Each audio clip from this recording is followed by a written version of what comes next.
Olá a todos que estão nos assistindo. Meu nome é Eduardo Costa, sou formador e coordenador geral da formação em Transpsicomotricidade Educacional e Clínica, e uma vez por mês nós recebemos convidados muito especiais para tratar das bases epistemológicas da nossa formação. Este mês tivemos até duas participações, a primeira com o professor Dr. Edgar de Assis Carvalho e agora com a professora doutora Marilza Suano, para tratar de um tema muito relevante nesse momento, educação e transdisciplinaridade em tempo de pandemia. A primeira participação nesse tema foi de Patrícia Lima Verde, a segunda de Isabel Petralha e agora a querida professora Marilza. Vamos agora buscar acrescentá-la.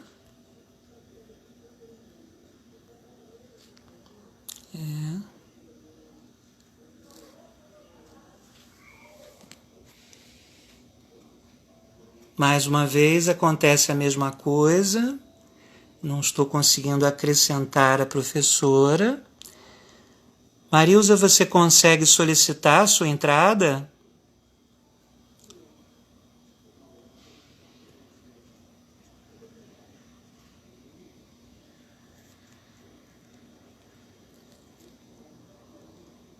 Agora sim, vamos conseguir. Que saga! Agora sim, Marilza, já enviei o convite. Ou aceitei o que você me mandou, não sei bem o que aconteceu, mas estamos aguardando a sua entrada.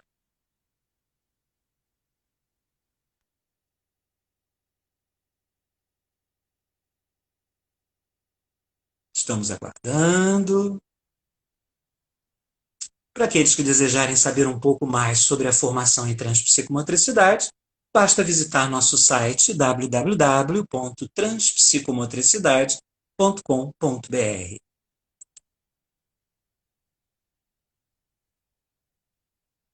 Estamos aguardando o seu aceite para a entrada na sala.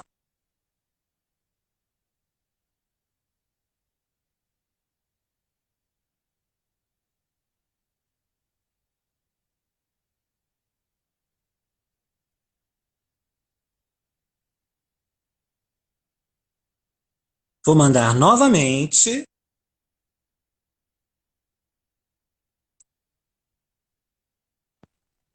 Agora Nada sim. como trocar a tecnologia que facilitou. Tentamos por um, não deu, aí fomos para outra possibilidade,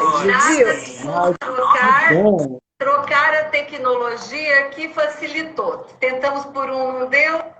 Pronto, fechei o volume de um para dar certo com o outro. Boa noite, querido Eduardo. Boa noite, querida. Que bom que estamos juntos. É porque a conexão só é possível pelo celular.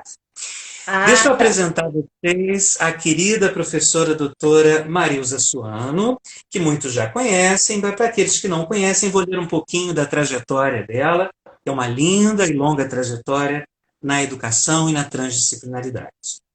Professora Marilza Suano é professora efetiva da Faculdade de Educação da Universidade Federal de Goiás e do Programa de Pós-Graduação em Educação na mesma universidade.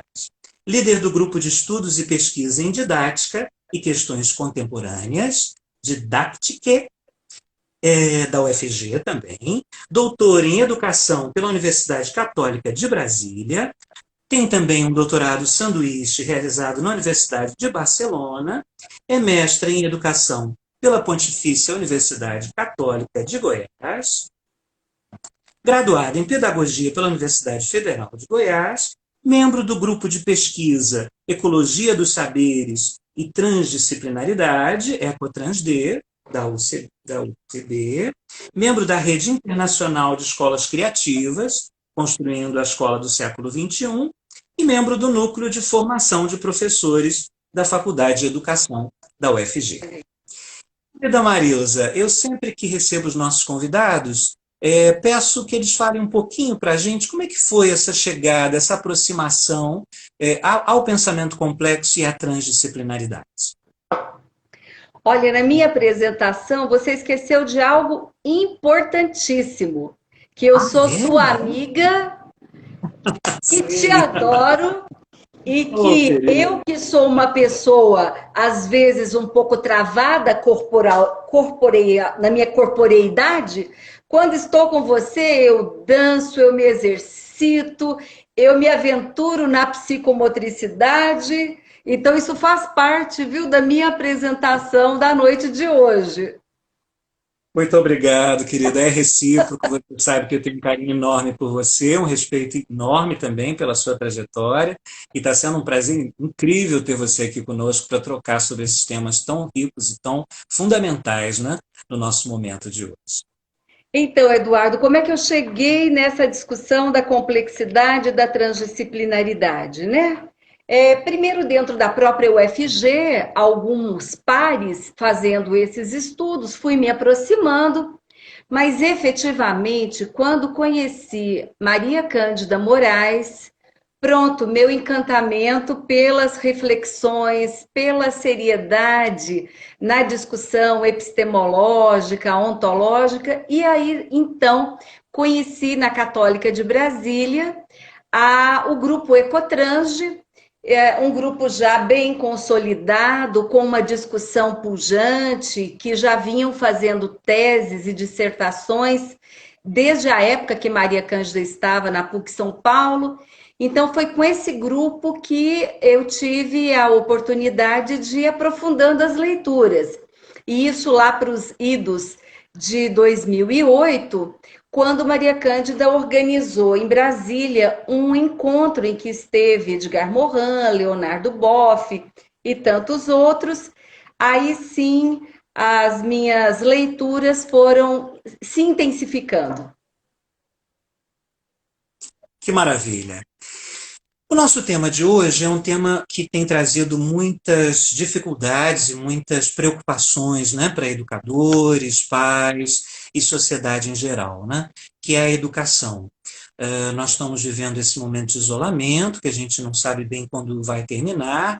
As escolas estão nesse afã de uma tentativa de manutenção dos vínculos e algumas em busca de algum tipo de continuidade, né, das suas atividades. Algumas a gente vê bastante equivocadas, né?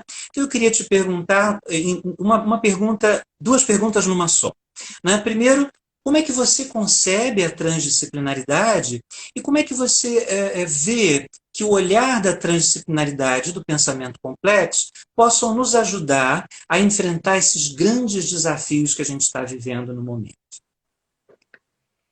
Olha, eu tenho pensado muito sobre como definir transdisciplinaridade, como é que a gente trabalha aprofundando esse conceito, né? Então, vou me aventurar aqui. Sei que nos assistindo tem pessoas que entendem muito, com muita profundidade. Já vi até Isabel Petraglia aí dentre os nomes, mas vejam só. Meu esforço por compreender os conceitos tem sido grande. A primeira questão que eu me dou conta é de que a transdisciplinaridade ela busca transcender a disciplinaridade, a organização do conhecimento por disciplinas. A transdisciplinaridade, como a Kiko Santos gosta muito de destacar, ela pode ser complementar ou coexistir com a disciplinaridade, mas ela tem para si outros desafios, né? A Edgar Assis Carvalho gosta de dizer que a transdisciplinaridade é uma pulsão religadora, quer dizer, é um desejo, é uma intencionalidade de ecologizar os saberes, de articular para compreender um problema, para compreender uma temática, em que medida as diferentes ciências nos possibilitam produzir essas interfaces. O que eu vejo de muito específico, Edgar, é que a transdisciplinaridade, ela religa conhecimentos científicos, mas ela tem uma abertura no campo da ciência, porque ela também incorpora saberes ancestrais, saberes estéticos, saberes interculturais, valoriza as práticas, os comos, as experiências. Então, na verdade, é um esforço de tentar pensar as grandes questões da humanidade, articulando objetividade com subjetividade e produzindo novas conexões. Mas eu gosto da palavra pulsão religadora, esse desafio, esse desejo. Sim. E de que forma você vê que a transdisciplinaridade, o pensamento complexo possam nos ajudar a compreender toda essa situação que estamos vivendo e ajudar educadores, educandos, pais a lidar com a questão da educação? Olha, pensar complexo, para mim, o que eu compreendo que o Edgar Morin muito vem trabalhando é um estilo de pensamento.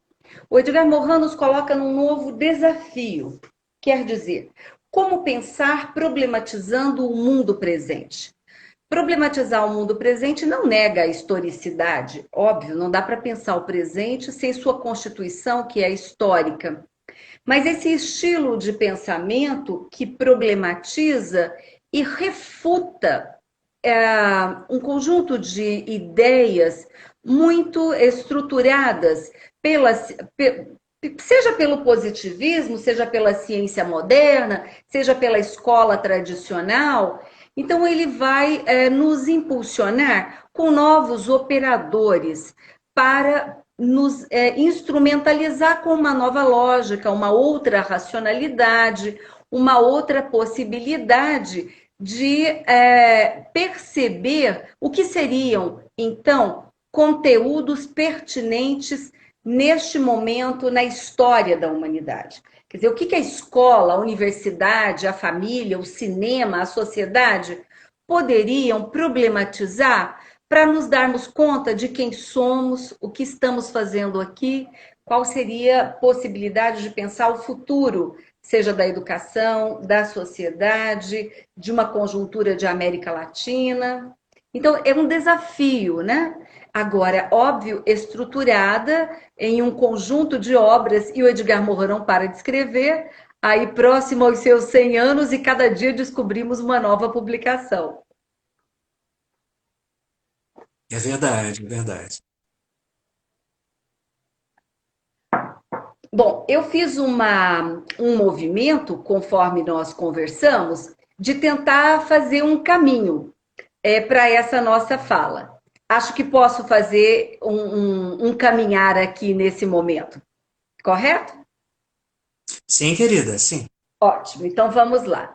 Eu disse para o Eduardo, porque eu e Eduardo nós somos íntimos, a gente conversa o bastidor assim de jogo aberto. Eu queria dizer, eu disse para ele que eu não poderia começar sem contar para todos que estão aqui conosco que essa é a primeira live que eu participo, sendo eu a entrevistada. Então, eu estou num debut. Fiquei muito nervosa de ontem para hoje, só pensei nessa live. Então, eu fiz uma estrutura que vocês vão me dar licença de ir olhando para ela de vez em quando aqui.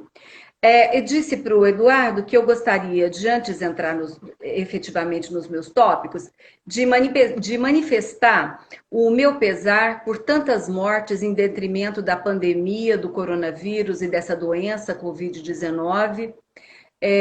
Me solidarizar com todos aqueles que estão trabalhando, seja produzindo alimentos na agricultura familiar, sejam os trabalhadores, os operários, aqueles que estão fazendo as manutenções de todos os serviços que nós precisamos para que a vida siga. Quantos professores se desdobrando sem saber muito bem o que fazer com a educação, com a orientação das famílias e, sem dúvida nenhuma, os profissionais de saúde que estão ali na linha de frente. Eu gostaria também de manifestar o meu pesar por todos os brasileiros e brasileiras que convivem em 2020 com uma pátria em perigo.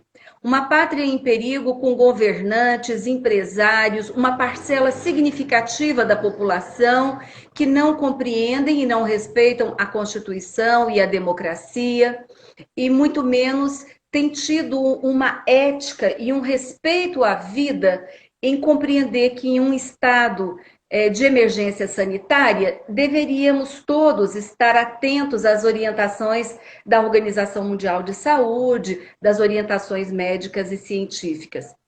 Também não poderia começar minha fala sem o meu pesar por ver um mundo com tantas ameaças, como Edgar Morin também analisou há pouco, perigos mortais. Quer dizer, vivemos uma sociedade com muita violência, racismo, discurso de armamento da população, blindagem de milícias, um perigoso neoevangelismo se infiltrando nas instituições, nos sistemas políticos, econômicos e sociais.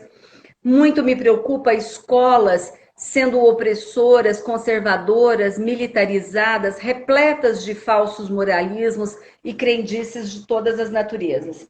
E por último, nessa minha introdução, também gostaria de manifestar o meu pesar na história da humanidade pelas indiferenças. É assustador ler reportagens nas quais a gente se dá conta que os gigantes da tecnologia, do mundo corporativo, têm tomado um conjunto de decisões, medidas, divulgando ideias, vendendo produtos e com uma lucratividade assustadora. Né? Isso é preocupante no momento em que a vida deveria estar sendo protegida. Então, nesse sentido, esse mundo corporativo das tecnologias, dos softwares, das plataformas e tudo mais, tem forjado um futuro de um modo muito otimista, muito salvacionista, como se fosse possível salvar a educação e a saúde com a tecnologia. E aí tem criado, de modo muito lucrativo, um conjunto de aplicativos de rastreamento, de educação remota, de telesaúde, de televendas, de transferência de verba pública para a questão privada. Nos Estados Unidos, um monte de investimentos em questões de armamento, de defesa civil. Então, é um diálogo perigoso dos governos, dos Estados-nação, com as indústrias, nestas estratégias que minimizam a potencialidade dos serviços públicos e, ao fragilizar o Estado e os serviços públicos, acabam afetando e gerando desigualdades sociais. E uma forte preocupação, que aí vem da China em diante, né, em afrouxar, do ponto de vista das constituições e das legislações, o respeito à privacidade dos indivíduos, à sua segurança de dados e todas as estratégias que afrouxam a democracia, a proteção e a justiça social. Então, dito isso, porque eu não poderia entrar no meu tema sem tratar de dizer, contei para o Eduardo que é muito difícil para mim, que sou uma pessoa altamente falante, falar em pouco tempo. Então, fiquei costurando e recosturando o que conversar com vocês. E o meu desejo é tão grande que eu sei que eu não vou cumprir, mas eu vou tentar. Então, eu aprendi com vários dos que me assistem que a gente conta antes qual é o caminho que quer fazer. Então, o que eu pensei? Pensei em dizer que tenho uma compreensão que a educação é um campo em disputa, que eu preciso aqui falar um pouquinho, mesmo que brevemente, o que eu compreendo sobre pensar complexo, concepção de humano, transdisciplinaridade, o que a minha tese de doutorado apresenta como características de uma didática, de um modo de ensinar e aprender, inspirado na epistemologia da complexidade, né? Uma também compreensão de que é possível institucionalizar a transdisciplinaridade em projetos, no currículo, no projeto pedagógico das escolas, das universidades, mas também é possível trabalhar com a transdisciplinaridade construindo, como Maria Cândida gosta de dizer, construindo as oportunidades nas brechas, nas fissuras, naquelas oportunidades que se fazem uma parcela de uma disciplina, o diálogo com um colega de trabalho, um projeto em comum, uma semana temática. Cada um constrói as vias no contexto e com os pares que tem. E, dito brevemente isso, eu gostaria de pontuar que Edgar Morin fez uma análise de conjuntura desta pandemia e ele apresenta que a pandemia nos faz nos depararmos com possibilidades de pensar alguns conceitos que ele vem trabalhando há décadas, né? E aí eu quero tocar nessa questão. O Edgar Morin, desde a obra La Via, vem, e aliás, desde outras obras tantas, mas para mim foi significativo a leitura do livro O Caminho, né? Em espanhol La Via, quando Edgar Morin afirma que mudar o caminho do capitalismo é algo quase que improvável, mas não é impossível. Se é improvável, nós estamos trabalhando com limites. Mas há potencialidades, possibilidades que nos trazem uma esperança na luta do enfrentamento daquilo que tem que ser superado neste sistema, nesse modo de produção, nessa estrutura que vem mostrando os seus limites aí com suas políticas neoliberais. O Edgar Morin, então, ele vai tratar de nos dizer que é preciso controlar a economia e, orientado com um pensamento como Zygmunt Bauman, é preciso articular em âmbito global poder e política. Para esses dois autores, a ONU cumpre um papel importante, no entanto, não suficientemente capaz de produzir por exemplo, frente a essa crise da pandemia, a ONU, ou a Organização Mundial de Saúde, ela tem um papel orientador, mas ela não tem poder de decisão, ela não tem poder frente a questões planetárias. E o que eles estão colocando em debate será que seria o momento de criarmos uma democracia global? Óbvio, respeitando as autonomias de cada Estado-nação, respeitada a autonomia, a Constituição de cada país, dá para pensarmos em uma cidadania planetária? Dá para pensarmos na Terra como uma pátria comum, compreendendo que temos um destino em comum enquanto humanidade? Então, o Morin nos propõe o que ele chama de um humanismo regenerado. Então, eu quero falar um pouco sobre isso na sequência. E, dando tempo, quero contar uma pequena história. Por que eu estou antecipando tudo isso para poder dizer? Porque caso eu não consiga aprofundar, eu deixei uma curiosidade aqui, até porque eu já escrevi 2 textos sobre isso e posso compartilhar posteriormente. Por que escolhi, nesse momento, fazer um debate de vias políticas e econômicas? Porque é conhecido que a transdisciplinaridade tem tentado reintroduzir o sujeito cognoscente, o sujeito da aprendizagem, nos processos. Por isso que a gente tem um Eduardo Costa, que nos coloca em experiências corporais, nos coloca para vivermos a possibilidade de sentir, de pensar e emocionar dialogando em rodas com fitas coloridas. Quer dizer, é um pensamento coletivo de uma vivência comunitária, de uma partilha. Muito importante nas práticas educativas, formativas, essa partilha. Me parece muito forte na transdisciplinaridade, nas escolas, conjugar o estudo dos conhecimentos científicos, o estudo do que é historicamente sistematizado como conhecimento, o estudo dos conteúdos articulado com yoga, meditação, alimentação saudável, permacultura, ecovilas, atitudes sustentáveis, educação ambiental, uma amorosidade na relação e na comunicação, nessa escuta sensível do outro, na relação homem-natureza-sociedade, a importância de termos formação cultural, isso faz parte da formação dos professores, ou deveria, das crianças, dos universitários, termos momentos de fruição da literatura, do cinema, da arte,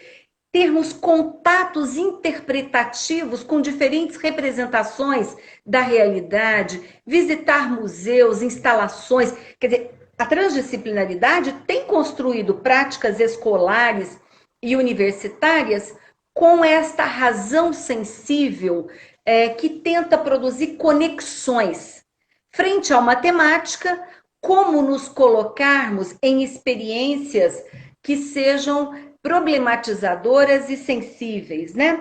Me parece também que as questões que envolvem as danças circulares, as danças biocêntricas, a ecoformação, a autoformação.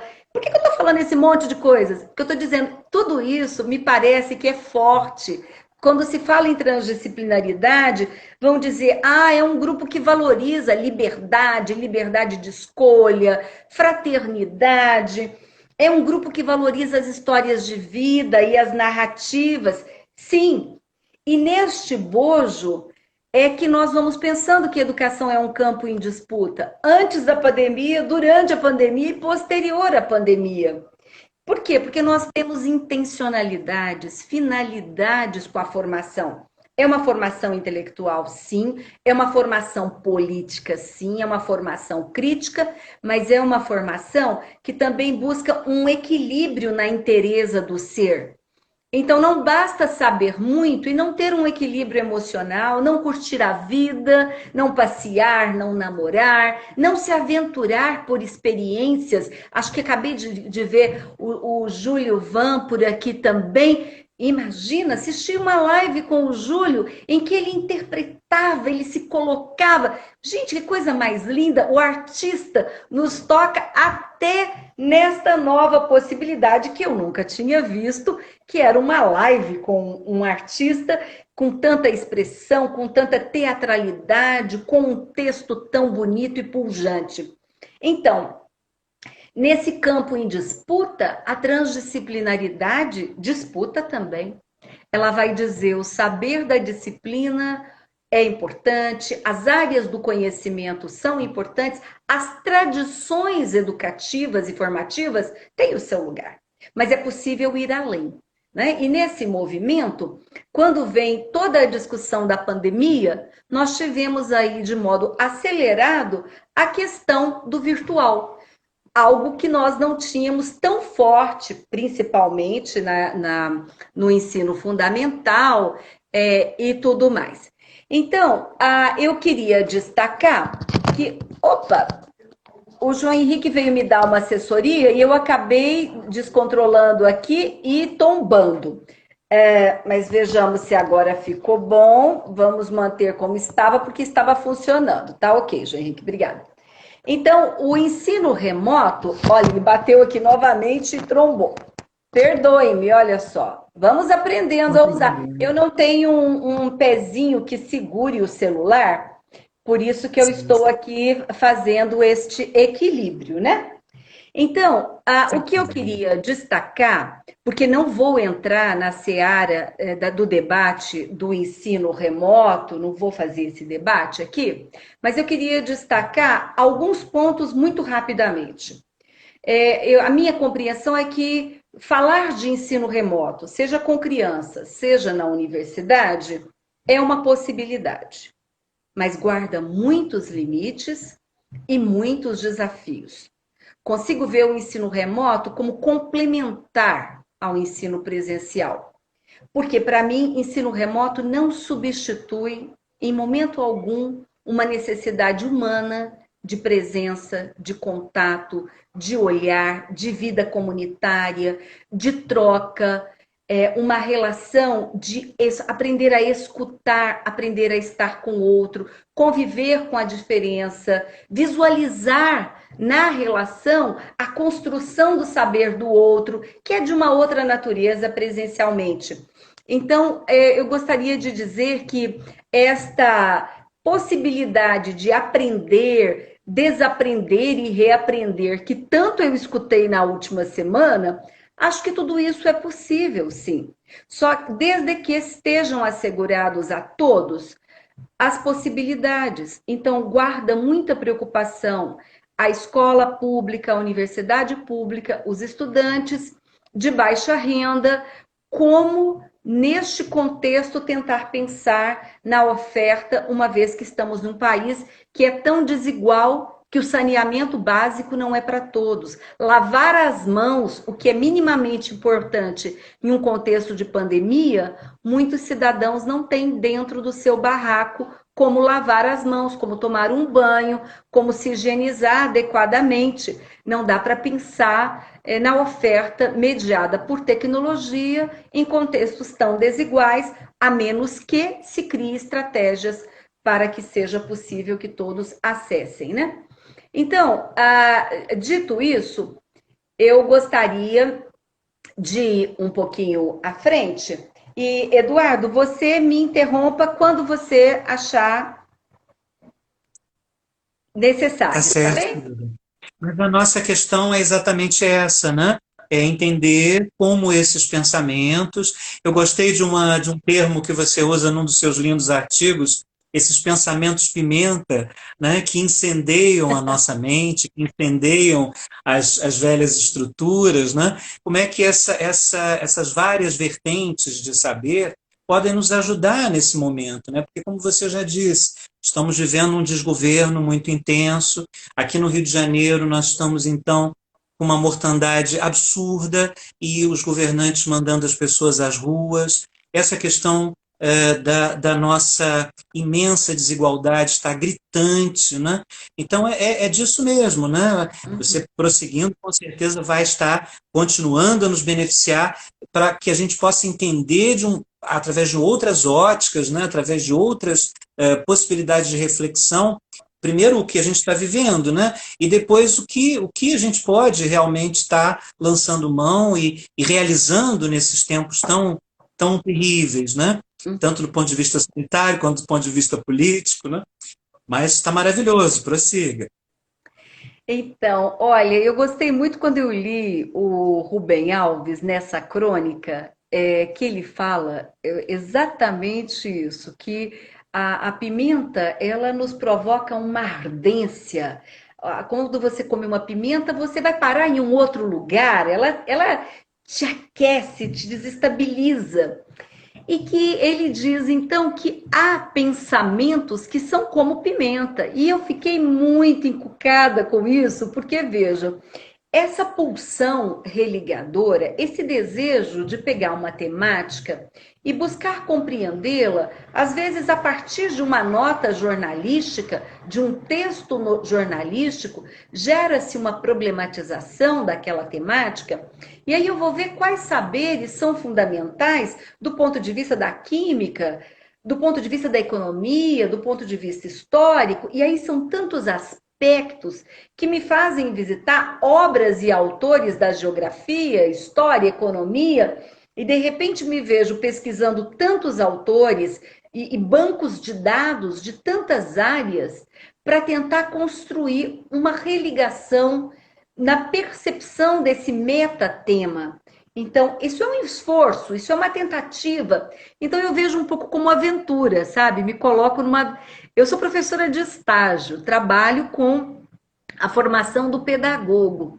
E aí tenho que levar os meus estudantes para as escolas e chegando lá eu os coloco para pensar junto comigo qual seria um tema importante nesse contexto histórico que nós estamos, que nós poderíamos pensar junto com as crianças. Então, o que é uma grande questão? A dificuldade deles saírem do livro didático, dos conteúdos que tradicionalmente fazem parte da escolarização. Então, um pouco o pensamento pimenta, eu vejo a complexidade, a transdisciplinaridade, o desejo de problematizar e pensar complexo como algo que me dá aquela ardência, aquela curiosidade epistemológica, aquela vontade de fazer pesquisa, né? E aí também nesse meu texto que você comentou, eu faço uma outra brincadeira com as palavras, né? Brincando com as metáforas, de dizer que onde tem uma faísca, pode ter fogo. Então, é importante que professores sejam faísca. nesse sentido de colocar o outro para pensar os grandes temas, se aventurar em áreas que não se aventurou ainda, compreender que é capaz de produzir um saber articulando conhecimentos que estão, óbvio, disponíveis, né? E sabe o que os meus alunos acham mais interessante? É que eles estão estudando há tanto tempo uma discussão que diz que o ser humano é sócio-histórico cultural, que eu sou fruto do social, do histórico, do cultural, e somos mesmo, ninguém tem dúvida disso. E aí eles se deparam com a complexidade e a transdisciplinaridade que dialoga com uma compreensão de sujeito complexo que vai dizer assim, olha, mas esse ser sócio-histórico-cultural também é biológico, também é repleto de subjetividade, é psicoafetivo, é enigmático, é ser de razão, emoção e corporeidade e é desmedido, desequilibrado. É uma incógnita saber o que é o humano, né? Então, como colocar o outro em relação com o conhecimento, em relação com a arte, isso é um desafio, compreendendo nossos limites e nossas potencialidades, né? Então, eu acho importante nesse nosso diálogo, estou aqui tentando seguir um pouquinho, contar, porque existem tantos equívocos com toda a teoria emergente, né? Eu gostaria só de reafirmar. A complexidade, a transdisciplinaridade e o que eu denomino na minha tese de doutorado como didática complexa e transdisciplinar é uma discussão pautada em Edgar Morin e é uma perspectiva que pensa o ensino e o que contemplar nos processos de ensino para que as pessoas aprendam, para que as pessoas se interessem pelo saber, pela vida, pela investigação. Então, é importante dizer que esses são caminhos que estão na contramão de processos hegemônicos e estão na contramão de educação neoliberal, de pragmatismo. Estamos na contramão disso. Na verdade, o que estamos fazendo é um diálogo entre filosofia, ciência e arte. É uma formação científica, estética, filosófica. A meu ver, é importante demarcar que esse é um direito de todo cidadão. Por isso, trabalhamos com uma educação que dialoga com cidadania planetária. Não é só o cidadão do meu país. Eu tenho que me preocupar com a humanidade e com a civilidade deste planeta. Mas acho Edgar Morin muito humilde, e os seus leitores também, quando vão dizer assim, ó, nós não sabemos ao certo o que nós estamos propondo, não. É incerto, é uma aposta, é uma estratégia. Vamos ver no que dá. E aí eu digo para os meus alunos assim, não é tão assim, vamos ver no que dá. Porque é científico, tem toda uma estruturação, um conjunto de proposições, mas é um modo de dizer assim, aventure-se. Porque se nós olharmos hoje, conversando com as crianças, muito cedo elas não querem ir às escolas.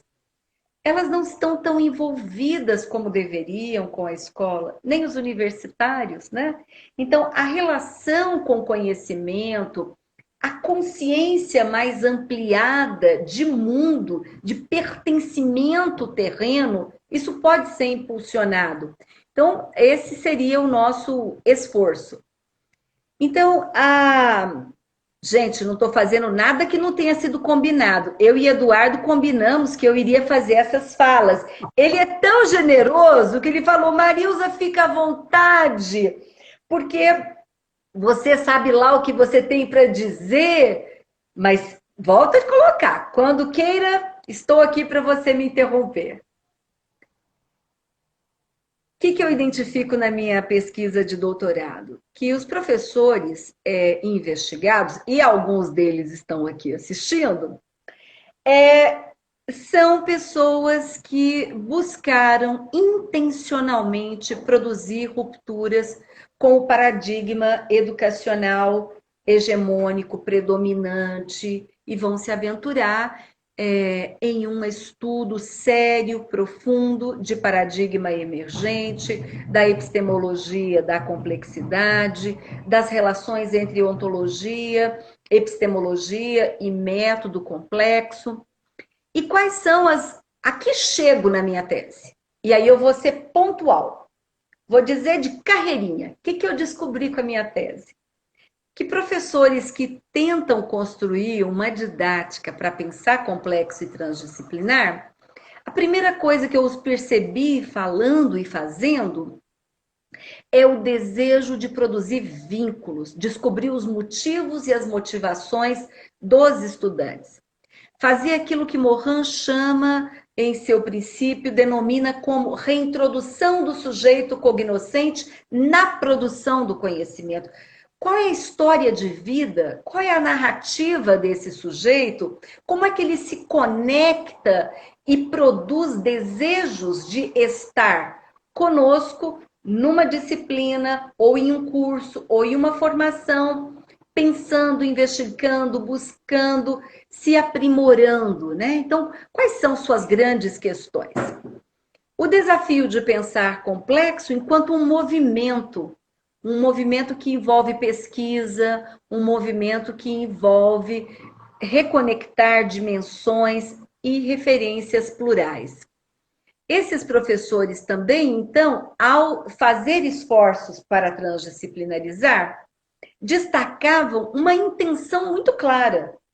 Não só que os alunos aprendessem conteúdos, mas que os alunos, ou melhor, essa palavra nem cabe bem, né? Porque se a gente pensar que alunos são seres sem luz, vamos ter que mudar, vamos dizer, esses acadêmicos, esses aprendizes, esses educandos, eles deveriam aprender conhecimento científico, mas embrenhar-se no universo dos saberes ancestrais, reconectar-se com os seus antepassados, com outras matrizes, descolonizar as nossas mentes, né?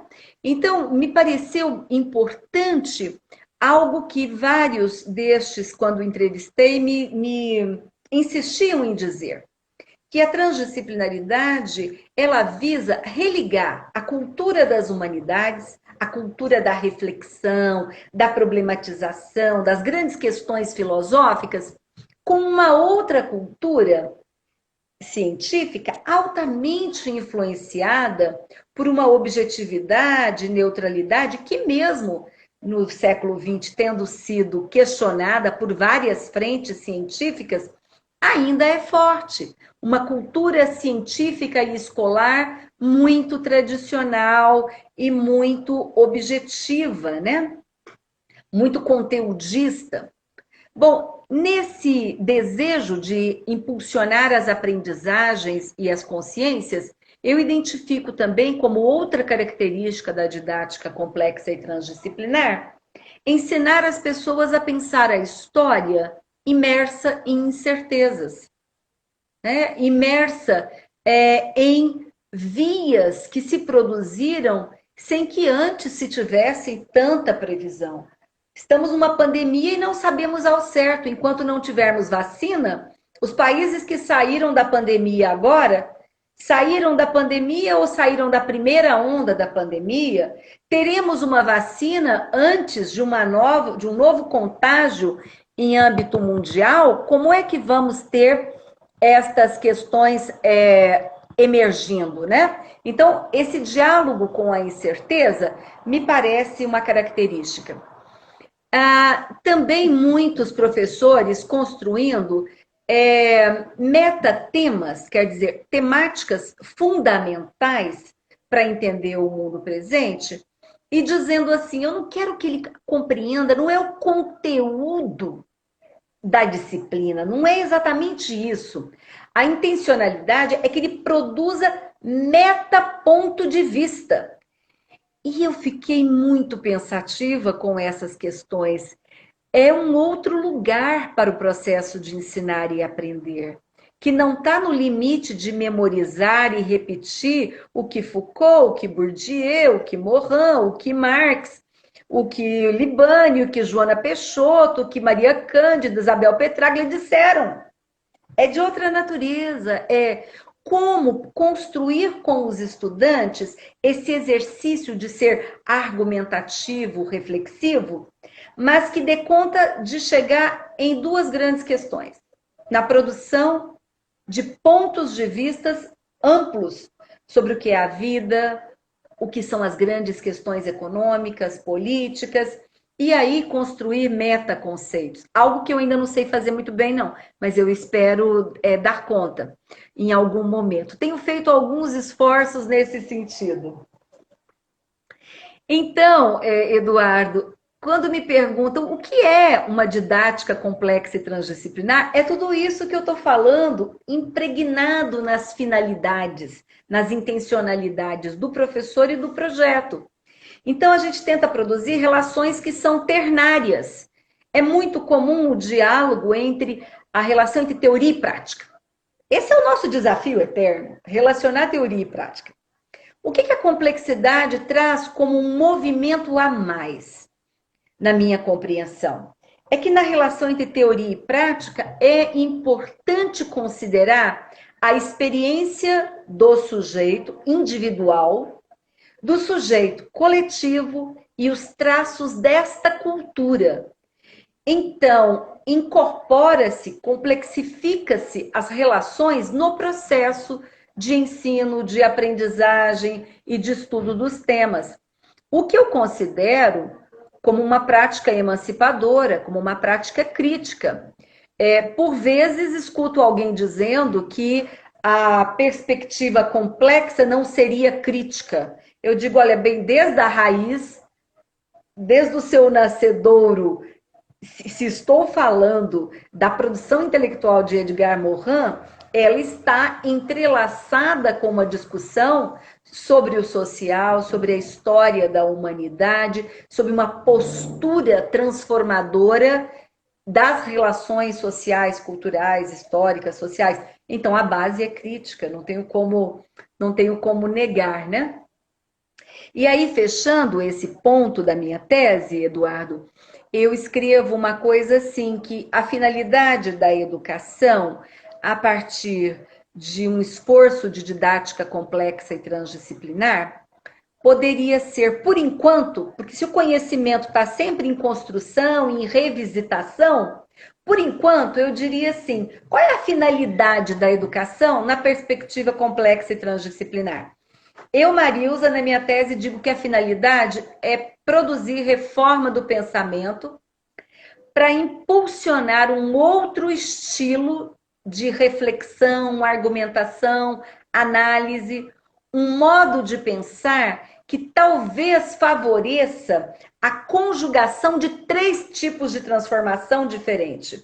Uma transformação que é para dentro, que tem a ver com comigo mesmo, com me conhecer, com me aventurar, com me experimentar, mas não é autoconhecimento como autoajuda, não. É autoconhecimento no sentido de autocrítica, né? Eu preciso olhar e dizer como eu andei pensando, como eu andei vivendo, que oportunidades eu tive, que oportunidades me foram negadas, porque se eu me dou conta do que me foi negado, tá em tempo de correr atrás, né? Não sei falar uma língua, fui pouco ao cinema, só conheço o cinema da indústria cultural, vou me aventurar então por conhecer o cinema paquistanês, que está tão disponível hoje com as redes sociais, e assim vai. Então, sem dúvida nenhuma, esta finalidade educativa visa salvaguardar a humanidade, a terra como pátria e continuar o processo de hominização, mas se colocando em novas relações, em novas produções possíveis. Mesmo a gente tendo combinado que você ia ficar em silêncio, eu fico te olhando e pensando assim, Eduardo, o que será que o Eduardo está pensando? Daqui a pouco eu vou inverter a live e vou entrevistar o Eduardo, porque nós que somos pessoas do diálogo, mesmo nós tendo combinado que você ia me dar a palavra, eu fico aqui te olhando e pensando, esse homem sábio, cheio de leitura de Edgar Morin, amigo íntimo dos maiores intérpretes dessa perspectiva teórica, aposto que ele está ali doido para fazer um ping-pong. Não, estou me deleitando com as tuas colocações e observando também o nosso tempo, né, para que a gente não seja cortado abruptamente, porque o Instagram é terrível. Chega no tempo, ele nos ceifa. Então, eu estou aqui bebendo das tuas palavras e observando atentamente o nosso tempo para poder sinalizar com certa antecedência, para que a gente possa estar finalizando. Então, já me conta quanto tempo eu tenho. Olha, mais uns 5 minutinhos. Tá. Ui! Então, eu queria contar de modo bem rápido, porque depois eu posso compartilhar, e agora aqui a minha estrutura aqui está querendo cair. Eu queria comentar com vocês que o Edgar Morin nos pontua que o conceito, essa compreensão de que vivemos uma comunidade de destino, que partilhamos, enquanto humanidade, um momento importante da história, muitas pessoas não tinham se dado conta até então. E a pandemia, por mais trágica que ela seja, ela também nos coloca para pensar o que muitos de nós não tínhamos ainda elaborado, que é, será que educamos as pessoas para pensar no seu pertencimento terreno? Será que pensamos a insignificância humana frente a um vírus? O absurdo que é princípios e políticas públicas que priorizam a economia em detrimento da vida? Então, ele vai nos chamar a pensar a importância de criarmos política de civilização e política de humanidade. E então, ele vai trazer os conceitos de incerteza, de destino comum, e destacar que antes da pandemia já estávamos em policrises, crises existenciais, econômicas, políticas, educacionais. A pandemia assevera e modifica.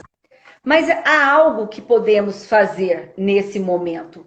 Então, ele vai conjugar, e aí eu já fecho, ele nos chama a conjugar, rever a globalização e, quem sabe, desglobalizar, conjugar, né, esses dois movimentos. A ideia de crescimento e decrescimento, a ideia de desenvolvimento e involução, a possibilidade de transformação e conservação. Em resumo, nós estamos sempre querendo mais tecnologia, mais desenvolvimento, e quem sabe não é hora de conjugar um pé atrás. Mais simplicidade, menos consumo, menos enlatados, menos talvez nos possibilitaria uma outra relação com a vida, com a estética e com a fruição. Quer dizer, a vida não pode ser só trabalho, não podem ser só obrigações. Então, ele joga com a ideia de poesia e prosa como uma metáfora lindíssima de reconexão do sujeito. Se o nosso tempo está por fim, está por fim. Temos ainda mais 2 minutinhos. Então, eu vou contar muito brevemente. Na década de 90, eu fui professora de um projeto que educava meninos de rua nas praças pela noite em Goiânia. Em um dado momento, algumas dessas crianças foram convidadas por esse projeto institucional a saírem das ruas, e algumas quiseram. Algumas quiseram ir morar numa chácara, passar por um processo de desintoxicação, e eu propus uma oficina de bordados. E as pessoas ficavam assim, Marilza, mas você vai bordar com menino de rua? Que ideia é essa sua? E as pessoas ficaram um pouco inquietas. Eu dizia assim, olha, até anotei, que naquele momento, bordar para mim era para que eles pudessem aprender a desacelerar, a pertencer a um coletivo, que numa roda de conversa vai bordando, se acalmando, se sentindo seguro, acolhido, num diálogo desinteressado. E aí o bordado vai ficando pronto e eu vou ficando encantado com as linhas, com as cores e com o resultado. As pessoas me perguntavam assim, ah, que bom, eles vão poder vender, né, Marilza? E eles vão gerar renda. A Paz me perguntava, mas você devia me perguntar, após o bordado, você vai motivá-la ao quê? A leitura, a escola, chegar a uma universidade, sentir-se um cidadão? Ele pode até vender os bordados, mas não é isso, nesse momento, que esse sujeito precisa. Então, educar o sujeito demanda muito mais do que os retornos lucrativos que o conhecimento pode nos possibilitar. Que experiência linda, querida, que experiência linda. Tem duas observações que foram colocadas aqui pelo nosso público, deixa eu ver quanto tempo a gente tem, mais um minutinho e pouco. Uma dizendo que querem você como ministra da Educação, num governo responsável no Brasil. De um governo responsável. Claro, não, com esse monstro de jeito nenhum, não querem o seu bem, não querem o seu mal. Muito e bem. Outra, pessoas também ligadas à educação infantil, né? E como você tinha falado sobre a questão das possibilidades online e tudo, mas mais para o ensino fundamental, se você poderia falar alguma coisa para os educadores da educação infantil. E aí aproveito você emenda com as suas palavras finais. Tá bem. Eu tenho que dizer que vocês estão numa fria, onde já se viu educação infantil em contexto de pandemia. É uma situação difícil de ser pensada, que tem que considerar muito quais são as possibilidades dessa família, dessa criança, dessas tecnologias. A educação infantil, o fundamental é brincar, conversar, compreender o outro, produzir interações. O professor ir ali mediando, é aprender a ter uma vida coletiva, escutar uma opinião diferente, negociar depois das mordidas dadas e recebidas. Então, eu queria pensar com vocês só uma questão. Tem pais tão felizes com as crianças, podendo ficar com as crianças e conhecer um pouco mais, conviver com os filhos. Mas tem pais apavorados porque ficaram sem as babás e sem as professoras e sem o tempo que ficavam livres desses meninos.